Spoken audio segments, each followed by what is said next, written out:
keinginan kami juga sama, modul yang sudah tersedia saat ini dengan keinginan menyesuaikan dengan perkembangan Merdeka Belajar, maka narasumber kami, Bu Dr. Neti juga sudah menyiapkan waktu untuk recovery modul yang ada, sehingga nanti modul yang saat ini sedang dikembangkan nanti menyesuaikan dengan paradigma baru di pembelajaran di abad 21 ya. Keinginan kami Pak Tirto, mudah-mudahan dengan teman-teman yang sudah melaksanakan kurikulum baru di sekolah penggerak itu bisa kita diseminasikan bersama-sama nantinya di tahun ajaran baru dengan persiapan waktu yang agak cukup. Mudah-mudahan di saat kementerian sudah melonsing bahwa semua sekolah harus melaksanakan kurikulum prototipe ini, mudah-mudahan dengan teman-teman kami yang sudah ada 6 sekolah negeri yang sudah melaksanakan kurikulum baru ini, mudah-mudahan nanti bisa sinergi, kemudian bisa saling mendiseminasikan,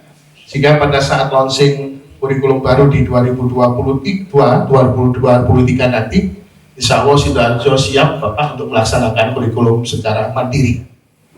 Respon kita terhadap kurikulum sekolah penggerak, kurikulum prototipe, kurikulum paradigma baru. Info dari Pak Labib tadi, mungkin nanti nomenklaturnya menjadi kurikulum merdeka. Terima kasih saya sampaikan kepada LKKS SMP Negeri yang selalu responsif untuk menyikapi kebijakan Kemendikbudristek ya. Kalau nanti misalnya kebijakan Kemendikbudristek bahwa pelaksanaan kurikulum Merdeka Belajar ini adalah opsional, sepertinya nanti tidak harus semua sekolah dipaksakan. Tapi kami dari Dinas Pendidikan sangat berharap, terutama negeri, kalau merespon secara keseluruhan. Karena kita yakini ada satu core value, jadi nilai-nilai inti yang menurut saya sangat bagus ya. Sekalipun itu sebenarnya adalah nilai-nilai fundamental lama yang diperbarui. Sudah sejak lama sebenarnya kepala sekolah itu didorong dalam melakukan pengelolaan sekolah itu jangan berbasis administrasi, tapi harus berbasis kepada pembelajaran. Ya. Dan saya lihat di kurikulum Merdeka Belajar juga dikuatkan itu. Jadi kepala sekolah itu harus paham kurikulum, harus paham pembelajaran, harus paham asesmen, ya, wajib itu. Kepala sekolah itu juga harus peduli terhadap waktu pembelajaran yang digunakan oleh anak-anak. Saya sering mengingatkan ini. Hindarkan jam kosong. Jam kosong itu adalah riskan sekali terhadap perundungan. Kepala sekolah itu harus peduli terhadap penguatan kompetensi guru. Harus peduli terhadap penguatan kompetensi guru. Sering kali saya menyampaikan seperti ini karena apa? Kunci peningkatan kualitas pembelajaran itu garda terdepan adalah guru. Karena itu kompetensi guru harus di-upgrade dari waktu ke waktu. Utamanya kompetensi pedagogik dan kompetensi profesional. Kita punya guru penggerak luar biasa ini, ya. Jenjang PAUD ada 30, SD ada 32, SMP ada 150. Saya menugaskan kepada PLT Kabid, tolong nanti antar jenjang ini dikumpulkan bersama. Bersinergi antara bidang PAUD PNF dan bidang SD. Jadi harapan saya SDM ini harus dimanfaatkan ya. Jadi aman kalau ini hanya untuk sekolahnya sendiri, jangan. Ini pengimbasan atau diseminasi itu harus dilakukan ya. Simpulannya adalah pembelajaran apapun yang dilakukan oleh guru ya. Manajemen apapun yang dilakukan oleh kepala sekolah ending goal-nya nanti adalah pembentukan profil pelajar Pancasila dengan mengucap Bismillahirrahmanirrahim, sosialisasi kurikulum pembelajaran paradigma baru MKKS SMP Negeri di Kabupaten Sidoarjo tahun 2022. Dengan ini secara resmi saya nyatakan dibuka dan dimulai. Alhamdulillah Ibu Bapak, pada malam hari ini kita bisa bersama-sama di dalam ruang yang insya Allah penuh berkah gitu ya Ibu Bapak ya.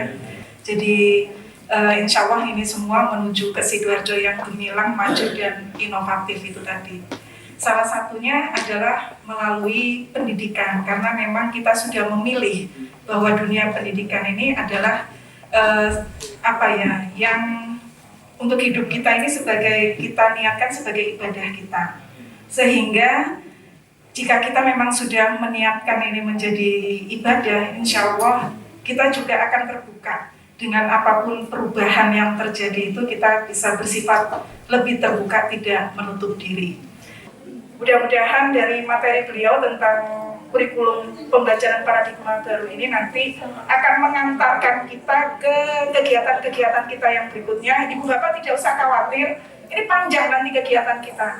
Hari ini sosialisasi, nanti kita lanjutkan dengan pelatihan-pelatihan, mulai dari gurunya kita latih gitu ya, sampai nanti kita siap di tahun ajaran baru menghadapi kurikulum prototipe atau mungkin tadi disinggung namanya jadi kurikulum merdeka. Mudah-mudahan kita sebagai pendidik di level paling ujung tombak itu jangan resisten ya dengan adanya inovasi, adanya ikhtiar yang dilakukan oleh pemerintah. Kenapa harus diganti konten materinya? Kenapa harus diganti struktur kurikulumnya? Sebetulnya kalau terkait dengan materi, konten dan sebagainya, itu tanggung jawab guru yang harus selalu update. Hakikatnya kurikulum itu adalah perubahan. Jadi bukan sebagai sesuatu yang harus tetap.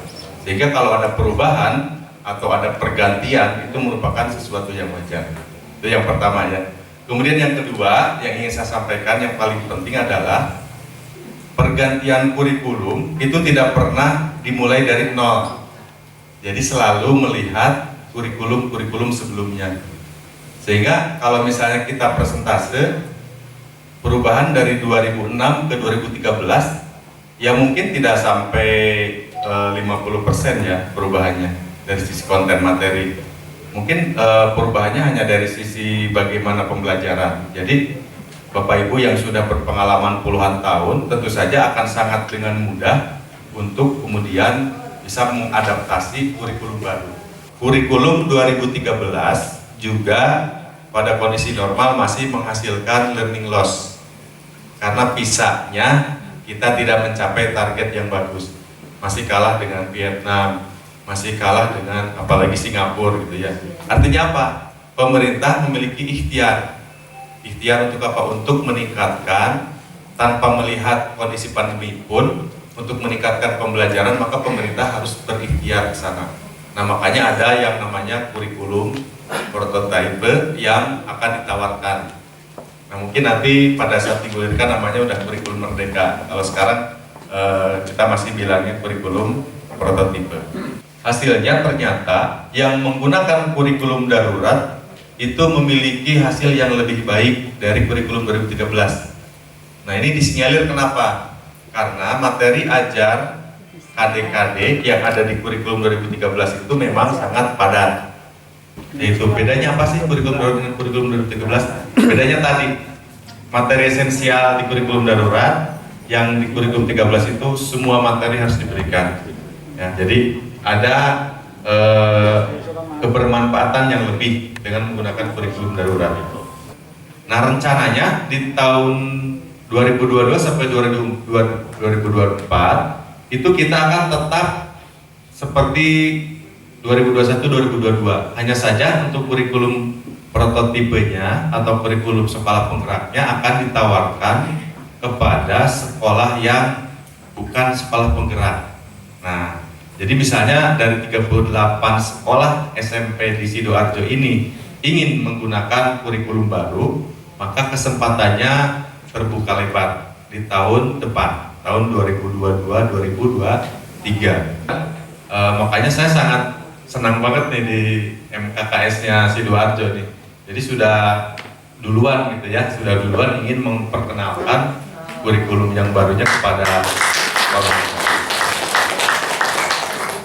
Nah, baru tahun 2024 itu kemungkinan kurikulum merdekanya itu akan dijadikan satu-satunya kurikulum nasional. Nah, berdasarkan apa nanti?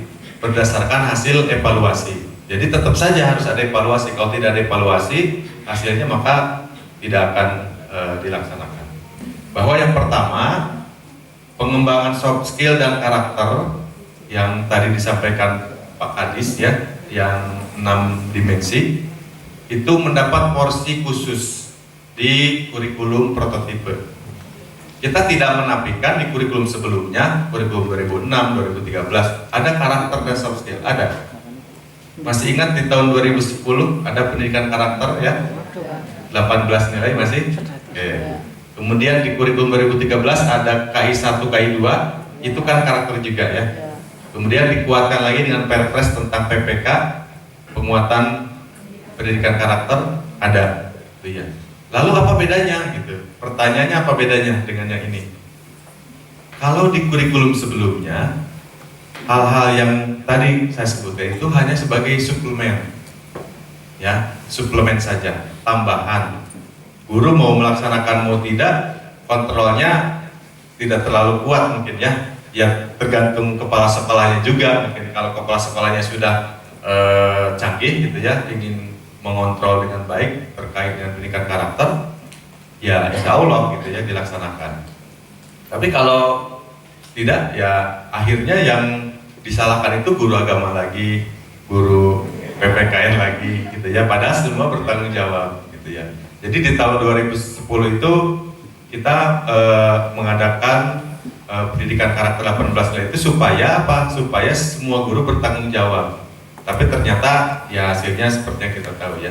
Nah, kalau di kurikulum baru ini Bapak Ibu, pendidikan soft skill dan karakter ini menjadi fokus dalam pembelajaran yang berbasis proyek. Jadi ada dari struktur kurikulum itu ada pembagian 25-30% jam pelajaran. Jam pelajaran SMP berapa? 40 JP ya, 39 ya, 39 sampai 40. Nah, sekitar 25-30%-nya itu harus berbentuk proyek. Jadi Bapak Ibu guru yang ngajar matematika misalnya dapat 4 jam, itu 30%-nya proyek wajib gitu ya. Jadi ngajarnya hanya 3 jam Pak Bu. Jadi nanti ada kegiatan project base yang memang tidak di kelas lagi gitu ya. Ya mungkin tepatnya bisa di kelas, tapi bukan berarti klasikal ngajar guru di depan ceramah dan sebagainya, enggak. Tapi sudah kepada project, misalnya melakukan sesuatu gitu, melakukan sesuatu, menghasilkan sesuatu yang konsepnya itu kekinian. Fokusnya kemana? Ke literasi dan numerasi. Karena di PISA itu kita kalah ya dengan negara-negara lain literasinya. Jadi bagaimana kita menginprint suatu kalimat, suatu paragraf, menghasilkan kesimpulan, itu ternyata anak-anak kita kalah jauh dengan anak-anak yang ada di luar negeri gitu ya, di negara lain. Nah, kita arahnya ke sana. Pendekatan saintifik di standar proses itu yang cocok adalah project based learning. Nah, sayangnya mungkin gimana ya, project base-nya itu mandiri gitu, mandiri, matematika sendiri, bahasa Indonesia sendiri gitu ya. Jadi tidak ada lintas gitu ya. Baru akhir-akhir aja buat STEM ya, ada ideation dan sebagainya gitu ya, ideation apa dari empathize dulu dan seterusnya, baru di akhir-akhir. Nah, sekarang harapannya ada kolaborasi antar guru mapel untuk menunjang project based learning yang kompetensinya itu tidak lagi terlihat mapelnya, tidak lagi terlihat ini kompetensi matematika, ini kompetensi IPA, enggak. Jadi yang 30% JP tadi arahnya itu bukan ke mapel lagi Bapak Ibu, tapi sudah ke profil pelajar Pancasila.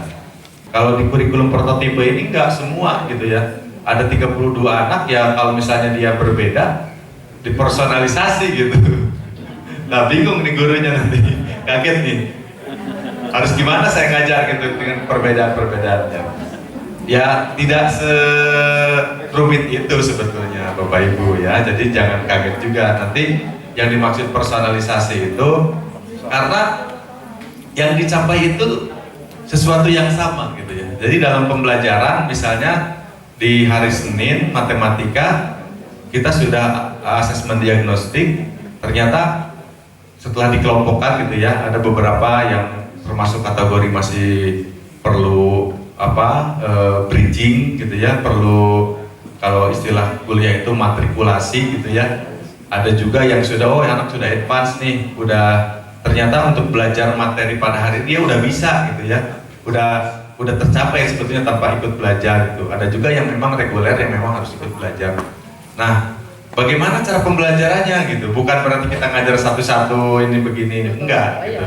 Kita buat strategi supaya tujuan pembelajaran yang kita tetapkan pada hari itu dicapai bersama-sama oleh setiap anak yang punya modalitas berbeda.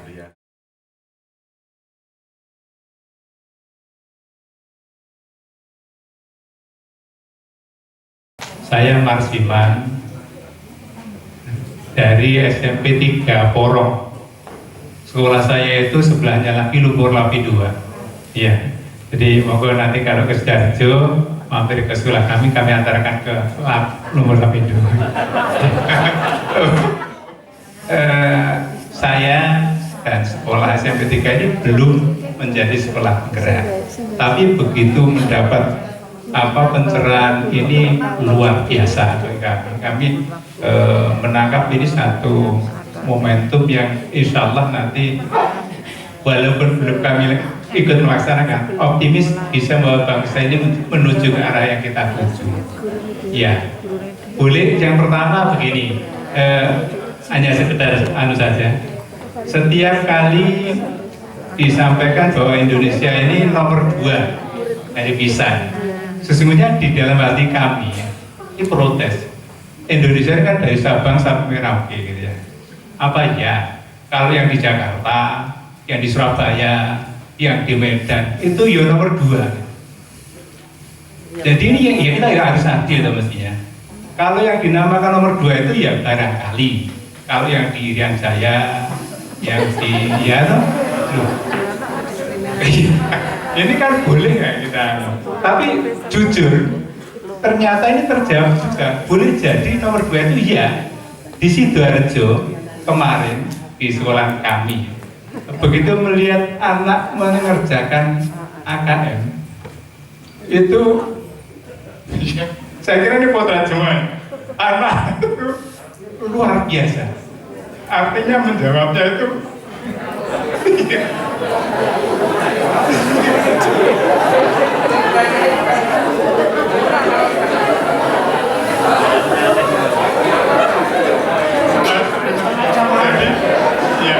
maka ketika di MKK sampaikan oleh teman kami itu, jangankan muridnya, gurunya itu dalam 90 menit hanya bisa mengerjakan 3 soal. Maka ketika kami melihat anak-anak mengerjakan, kok cepet mas, kok sudah keluar? Sudah itu Pak. Jadi memang boleh jadi di literasi dan di numerasi itu semula memang mungkin kita membayangkan tidak seperti, tapi realitasnya mungkin iya. Jadi harus ada pembenahan besar-besaran di literasi dan numerasi. Padahal itu baru dua aspek saja, belum yang lain. Gitu. Bangsa ini perlu. Ini Pak protes saya. Mudah-mudahan nanti menjadi lebih baik. Yang kedua, untuk kurikulum selama ini yang kami pahami, kurikulum itu dibentuk untuk menjawab tuntutan pasar. Ya, selama ini kurikulum 2013 sehingga yang terjadi adalah ada kajian akademis, ada begini, disusunlah kurikulum berdasarkan kebutuhan pasar itu. Saat itu disusunlah buku dan segala macam. Begitu diterapkan selesai, tuntutan pasar sudah selesai, sudah ganti. Ini ketinggalan kereta lagi. Gitu. Nah, oleh karena itu, ya itu terjadi karena yang ditekankan adalah penguasaan konten. Nah, kalau apa itu yang ditekankan adalah kompetensi, seperti insya Allah mudah-mudahan kondisinya lain. Jadi ke depan itu apapun yang terjadi, profil pelajar Pancasila itu insya Allah akan bisa masuk. Kira-kira begitu Pak. Jadi optimistis dari penyusunan kurikulum baru ini dengan teman-teman yang sudah, setahu kami informasinya sudah 2.500 sekolah ya. Itu kalau dibarengi dengan optimisme, apalagi kami melihat teman-teman guru-guru muda itu luar biasa penguasaan IT-nya, insya Allah optimisme itu akan menjadi kenyataan ya di masa akan datang. Kira-kira begitu Pak. Terima kasih. Assalamualaikum. Terima kasih Pak Maksiman. Monggo silakan Pak Kasianto. Kita lanjut aja langsung ke Pak. Terima kasih atas waktunya Bu Neti. Ada dua pertanyaan yang masih menjadi tanda tanya. Yang pertama terkait dengan tujuan pembelajaran yang diberikan menjadi alur tujuan pembelajaran. Yang itu dilakukan oleh seluruh mapel di sekolah tersebut. Di mana alur tujuan atau disebut ATP itu tadi Pak Habib menyebutnya menjadi kadi-kadi. Bisa berapapun terserah gurunya masing-masing. Pertanyaannya, ATP tersebut diselesaikan selama 1 tahunkah ataukah selama 3 tahun? Karena di SMP itu ada di fase D, yaitu kelas 7, 8, dan kelas 9. Pertanyaan yang kedua terkait dengan struktur kurikulum. Jumlah struktur kurikulum di kurikulum prototype 40 JP, di mana kurikulum 2013 38 JP. Yang menjadi pengganjal di saya adalah terkait mapel seni budaya sama prakarya, di mana JP-nya dijadikan satu, seni budaya dan prakarya. Sementara di tempat kami itu masing-masing, gurunya juga masing-masing, tapi hanya dapat 2 JP. Sekaligus informatika di sekolah kami belum ada. Kalau yang saya ikuti di kurikulum prototype, nanti semua mapel itu harus include dengan informatika. Padahal tenaga kami itu tidak semuanya bisa menguasai informatika, ya, karena mungkin senioritas sehingga tidak begitu cepat menguasai informatika. Pertanyaannya, bagaimana nasib guru seni budaya dan prakarya yang cuma 2 JP, yang sebelumnya itu 5 JP, seni budayanya 3 JP, prakaryanya 2 JP, sekarang menjadi hanya 2 JP. Logikanya mestinya secara jumlah mengajar kita memenuhi 24 jam. Terima kasih. Assalamualaikum warahmatullahi wabarakatuh. Terima kasih Pak Kasianto. Monggo Bu Yuli. Begini Bapak, tadi kan Bapak bilang kalau kurikulum ini berbasis proyek G, berarti di sini ada dana. Apakah kebijakan ini dapat diterapkan pada sekolah zonasi yang notabene sekolah zonasi meskipun tinggal di perkotaan itu ekonominya kalangan menengah ke bawah, Pak? Terus pertanyaan kedua, saya ada 3 nih Pak, nih, mohon maaf terlalu banyak. Setiap sekolah kan tadi KIKD-nya dibuat sesuai dengan kebutuhan siswa, kan? Berarti apakah masih diperlukan keseragaman modul? Terus yang ketiga, asesmen diagnostik gitu ya. Asesmen diagnostik apakah berbentuk deskripsi atau angka saja? Sebab pada era POT kita membutuhkan asesmen berbentuk angka. Terima kasih. Pak Afid bisa langsung dijawab. Ya. Terima kasih Pak Marsiwan, Pak Kasyanto, dan Bu Yuli atas pertanyaannya. Yang pertama, Pak Marsiwan, terima kasih. Marsiman, mohon maaf. Terima kasih Pak atas optimismenya, gitu ya. Alhamdulillah nih, mudah-mudahan bisa menular ke yang lain. Artinya ada semacam prasangka baik terhadap ikhtiar yang dilakukan oleh pemerintah terhadap masalah-masalah pendidikan, gitu ya. Ya, indikator di konteks global ya memang itu Pak, bisa kita ya indikatornya. Kalau indikator di konteks lokal, di konteks nasional dulu kan ada UN dan sebagainya, sekarang ada AKM. Ya kita tidak bisa ya menawar ke penyelenggara visa kalau sampelnya itu misalnya dari Jakarta semua gitu supaya bagus, ya nggak bisa kayak gitu, karena kita ibarat pembagi itu, kita pembaginya banyak gitu ya. Jadi kalau misalnya kita punya 10 roti gitu, karena yang dibaginya ratusan, ya masing-masing orang sedikit gitu ya. Kalau di Singapura mungkin sama 10 roti, tapi yang dibaginya sedikit, jadi kelihatannya banyak. Itu analogi saya saja seperti itu. Jadi memang ya harus kita terima, dan kita juga tidak menafikan bahwa anak-anak kita banyak yang juara olimpiade dan sebagainya gitu ya, dan itu memang terjadi. Makanya justru yang lembaga pendidikan yang memang menghasilkan, mencetak anak-anak juara olimpiade tadi ingin memberikan sumbangsih gitu ya kepada negara melalui program organisasi penggerak gitu ya, melalui program guru penggerak dan sebagainya, itu supaya bisa menularkan kepada yang lainnya, sehingga sedikit demi sedikit ada transformasi proses pembelajaran untuk semua gitu ya, tidak konvensional terus kita belajarnya gitu. Jadi ada ini, dan ini juga kita ambil juga Pak dari best practice yang ada di sekolah-sekolah. Mungkin sekolah-sekolah yang maju seperti sekolah Cikal gitu ya di Jakarta gitu ya, sudah maju ya, kita bisa juga nyinyir gitu. Mereka kan biayanya banyak gitu ya, SPP-nya 30 juta dan sebagainya. Kita juga bisa nyinyir, tapi kita bukan ke sana arahnya gitu.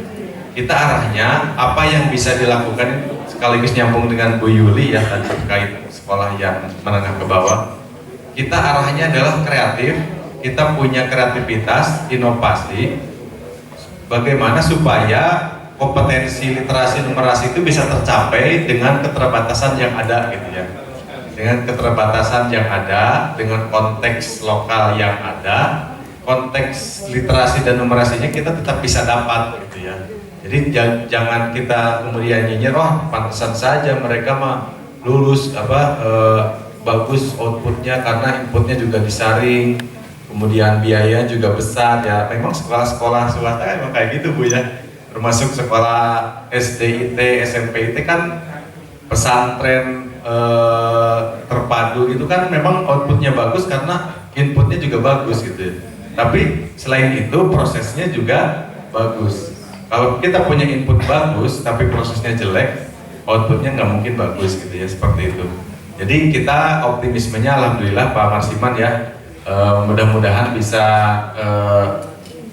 ditularkan kepada yang lain, bahwa kita berhusnuzon dengan ikhtiar yang ada kepada pemerintah, bahwa dengan kajian-kajian yang sudah dilakukan oleh pemerintah ternyata menghasilkan keputusan pendidikan ini dilaksanakannya caranya seperti ini nih sekarang gitu ya, seperti itu.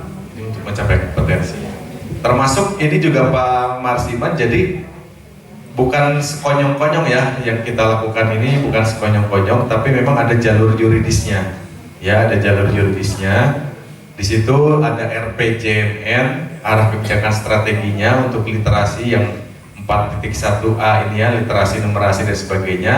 Kemudian diterjemahkan ke Serang Kemdikbud gitu ya, itu ada jalurnya gitu. Jadi kita tidak sekonyong-konyong membuat kurikulum mendadak gitu ya, kan kesannya itu kan mendadak ya, kesan yang kita peroleh di masyarakat itu kurikulum 2013 mendadak berubah, kurikulum prototipe mendadak berubah, padahal ada prosesnya, ada jalur yuridisnya gitu ya. Jadi tidak semata-mata berubah karena menterinya baru pengen berubah, enggak seperti itu.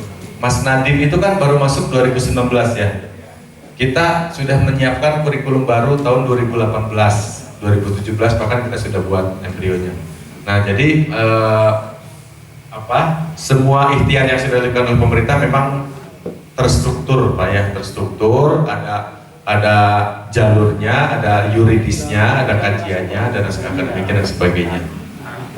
Jadi terima kasih Pak Marsiman ya, mudah-mudahan nanti SMP 3 Porong bisa ikut menjadi sekolah yang melaksanakan pemulihan pembelajaran melalui prototipe. Nah ini ada dukungannya Pak, dukungan dari pemerintah untuk sekolah yang ingin melaksanakan pemulihan pembelajaran dengan kurikulum prototipe atau kurikulum merdeka. Jadi pemerintah akan menyediakan asesmen dan perangkat ajarnya, akan menyediakan pelatihan mandiri dan sumber belajar guru, akan menyediakan narasumber kurikulum prototipenya, kemudian akan memfasilitasi pengembangan komunitas belajar. Jadi insya Allah ada dukungannya gitu ya. Kalau di penggerak mungkin ada tambahan bos kinerja gitu ya. Nah kalau di sini mungkin secara materi saya kurang tahu ya. Kalau ini secara non materi ya, jadi ada penyediaan asesmen, perangkat ajar dan sebagainya. Itu akan diberikan secara cuma-cuma kepada sekolah yang ingin. Nah ini ada tahapannya juga. Jadi dari dinas pendidikan ini harus tahap 1 harus memahami dulu gitu ya, antara Januari dan bulan Maret ini ya, kemudian memutuskan berdasarkan diskusi dengan Paudasmen, maksudnya ini Direktorat Jenderal ya, Direktorat Paudasmen dan RPMP Provinsi. Kemudian yang tahap ketiga itu mempersiapkan gitu ya.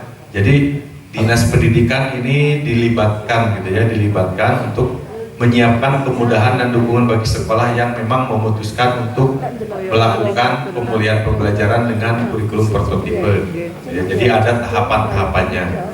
Kemudian bagi sekolahnya sendiri, yang pertama kepala sekolah dan guru mengakses sumber-sumber pengetahuan gitu ya, baik itu video, PDF, PPT dan sebagainya, itu akan diberikan secara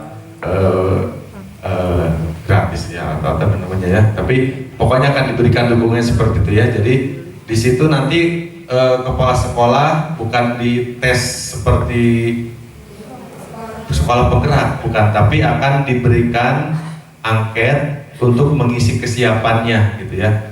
Jadi harus memang benar-benar harus siap Pak Marsiman ya. Jadi jangan sampai pada saat melakukan pemulihan pembelajaran kurikulum baru sebenarnya tidak siap. Kalau tidak siap bukannya pulih gitu ya, malah nanti tambah ini gitu ya. Kemudian kepala sekolah menentukan pilihan gitu ya untuk kurikulum prototipe. Dan yang terakhir ini IHT mungkin nanti Bu ya, ada IHT ya, in-house training dari kepala sekolahnya ini melakukan persiapan gitu ya, mulai dari pelatihan mandiri.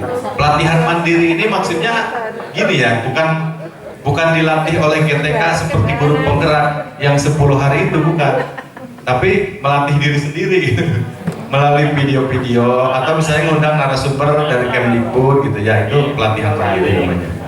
Karena secara anggaran mungkin tidak nutup gitu ya, seperti itu. Kalau di PSP kan ada ya, ada bos kinerja dan sebagainya. Itu dukungan-dukungan yang akan diberikan Pak Marsiman ya buat sekolah atau kepala sekolah yang memutuskan tertarik untuk melakukan pembelajaran. Nah, menyambung ke Pak Kasyanto, jadi yang diturunkan ke ATP itu namanya capaian pembelajaran Pak, CP ya, yang menjadi ranahnya pemerintah. Jadi pemerintah ini menentukan CP. Apa itu CP? Tadi saya sampaikan sekilas, CP adalah kompetensi yang dicapai oleh anak didik kita dalam kurun waktu tertentu. Nah, kalau kurun waktu tertentunya kan nanti ada fase ya. saya tampilkan juga sebentar supaya lebih paham ya, supaya lebih paham. Ada fase namanya. Nah ini kenapa sih dibuat fase? Kalau Bapak Ibu ingat atau pernah baca, yang saya bilang tadi tidak perlu baca, tapi sebetulnya kalau baca boleh ya, standar isi di kurikulum 2013 itu ada yang seperti ini. Standar isi itu tingkat kompetensi dan lingkup materi. Kalau dulu namanya tingkat kompetensi, tingkat 1, tingkat 2, 3, 4, 4A, dan 5. Jadi sama ya, 1, 2, 3, 4, 4A, 5, sama 6. Jadi per 2 tahun. Nah ini juga sama, jadi nggak ada beda ya. Jadi jangan menganggap beda. Jadi di fase capaian pembelajaran, jadi kalau KD Pak, KIKD itu kan dibuatnya per tahun. Dalam 1 tahun ada 15 pasang KD misalnya ya, mata pelajaran tertentu ya. Jadi itu harus selesai dalam 1 tahun. Kalau di CP, capaian pembelajaran ini per 2 tahun. Jadi dalam waktu 2 tahun, kecuali SMP 3 tahun, itu akan mencapai apa gitu. Apanya itu adalah capaian pembelajaran. Nah, dari capaian pembelajaran tadi diturunkan ke dalam tujuan pembelajaran. Nah, ini sebelum bicara alur ya Pak ya, ATP ya. Jadi ATP itu kalau dibilang itu bukan nomenklatur sebetulnya Pak ya, bukan nomenklatur silabus menjadi ATP, bukan. Atau tadi dikatakan RPP menjadi modul ajar, bukan. Jadi yang dimaksud dengan ATP ini sebetulnya setara dengan silabus. Nah, silabus ini disusunnya adalah per fase tadi. Jadi kalau fase D 3 tahun, silabusnya disusun 3 tahun. Gitu ya, jangan per tahun. Jadi dalam 3 tahun disusun tujuan pembelajarannya, bukan per tahun. Kalau per tahun nanti putus gitu ya, putus harus ini.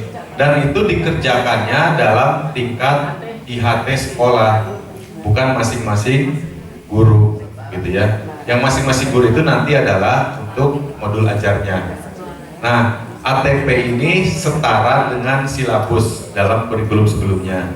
Jadi silabus disusun bersama-sama, misalnya kalau dalam mata pelajaran matematika, MGP matematika, diskusi bareng bersama menurunkan untuk 3 tahun. Nah nanti yang menentukan dijalankan tahun 1, tahun 2, tahun 3-nya itu adalah nanti di alurnya gitu. Jadi yang mana yang duluan berarti kan tahun pertama, kemudian sisanya tahun kedua dan tahun ketiga gitu. Dan ini terserah guru, tidak seperti K13 harus per tahun ini, tahun berikutnya ini begini. Jadi tergantung kesiapan gurunya. Jadi tadi jawabannya adalah diselesaikan secara sebanyak 3 tahun itu Pak, satu fase ya. Nah tadi saya katakan ATP KD-KD itu saya analogikan saja Pak. Jadi kalau kita pahamnya di kurikulum 13 ada KD, nah di kurikulum prototipe ini ada nanti yang dikerjakan oleh sekolah itu oleh guru itu ada tujuan pembelajaran yang setara dengan kompetensi dasar. Kemudian struktur kurikulum seni ya ini konsekuensi Pak ya, karena kita ingin merubah gitu ya, ingin merubah SMP menjadi lebih berteknologi gitu ya, lebih menguasai teknologi dan sebagainya. Dan ini sebetulnya bukan baru di kurikulum prototipe ya. Di kurikulum 2013 juga sudah ada informatika, walaupun kita belum berani waktu itu untuk mewajibkan, karena di kurikulum 2013 kita masih memikirkan gurunya waktu itu. Gurunya dari mana? Pengembang kurikulum informatika berpikir yang ngajar informatika harus lulusan komputer gitu ya. Jadi waktu itu kita batasi harus ada SK kepala dinas atau SK siapa gitu ya untuk melaksanakannya. Nah untuk di kurikulum prototipe ini mau tidak mau harus ada gurunya gitu. Nah solusi yang diberikan oleh pemerintah tadi sudah saya sampaikan Pak. Jadi yang mengajar prakarya itu kan basisnya biasanya dari IPA gitu ya, dari mana, pokoknya yang ngerti logika lah. Dan di Di Kepmen itu ada sebetulnya Pak yang boleh ngajar informatika siapa aja? Boleh saya tampilkan sebentar. Di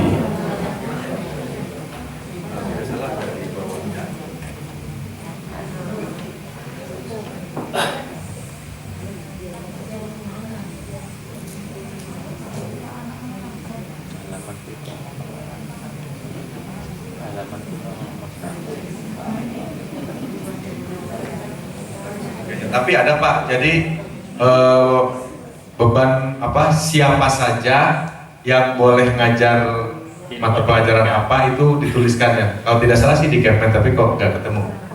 Nah untuk informatika itu basicnya dari sains, dari matematika itu bisa ngajar di sana Pak. Jadi kalau misalnya tidak ada ketersediaan guru bisa menggunakan itu. Nah sekarang pertanyaannya, guru seni bagaimana gitu ya? Kalau guru prakarya oke tadi guru prakarya kembalikan ngajarnya, bisa ngajar informatika. Dan masalahnya adalah harus dilatih. Dan itu janji pemerintah itu akan dilatih gitu ya. Jadi nanti ada Kepmen tentang beban kerja guru yang berkaitan dengan perubahan struktur kurikulum ini. Gitu ya Bapak Ibu. Jadi solusi yang kedua, guru seni budaya yang hilang itu tadi dia bisa mengampu proyek maksimum 6 JP gitu ya per minggunya.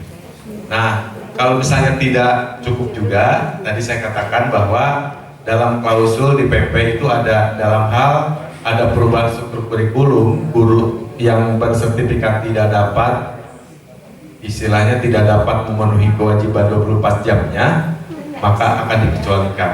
Boleh dicari nanti di PP 74 kalau tidak salah. Ya, jawaban dari saya Pak.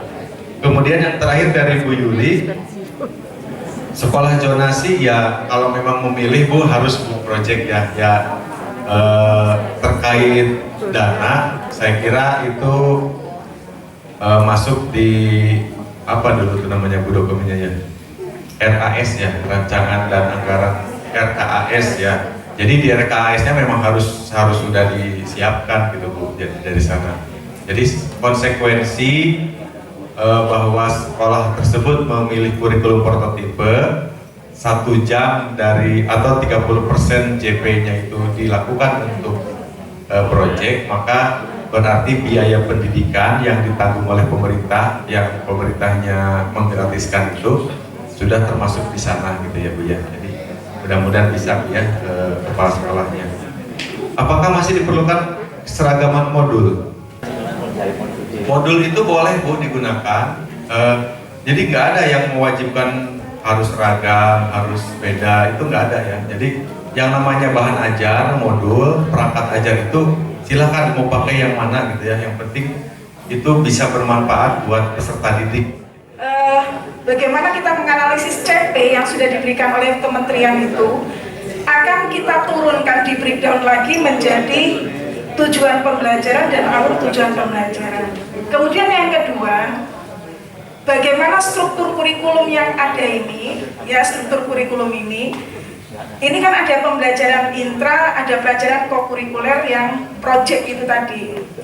Nah, bagaimana kita di dalam intra itu ada yang dinamakan dengan modul ajar, ya. Kemudian di dalam kegiatan project dengan menggunakan tema itu tadi, ya tema yang sudah diberikan itu tadi ada 7 tema. Bagaimana kita menyiapkan projectnya seperti apa? Itu sendiri lagi Bu Bapak.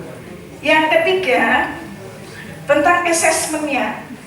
Assessmentnya di sini ada assessment diagnostik, ada assessment formatif, dan ada assessment sumatif. Kemudian yang keempat, bagaimana profil pelajar Pancasilanya itu sendiri. Dan yang kelima adalah, nah ini kitab sucinya sekolah, KTSP kita. Nah itu harus ada perubahan akhirnya, atau kita sebut dengan kurikulum operasional sekolah. Kalau di kurikulum prototipe kita beri nama dengan ya KTSP itu sama lah sebenarnya dengan KOS itu ya, kurikulum operasional sekolah. Kesimpulannya, Ibu Bapak jangan khawatir, akan sering diundang pelatihan gitu ya. Jadi itu ini aja dianggarkan di dalam RKAS ya, karena akan banyak banyak nanti di sana.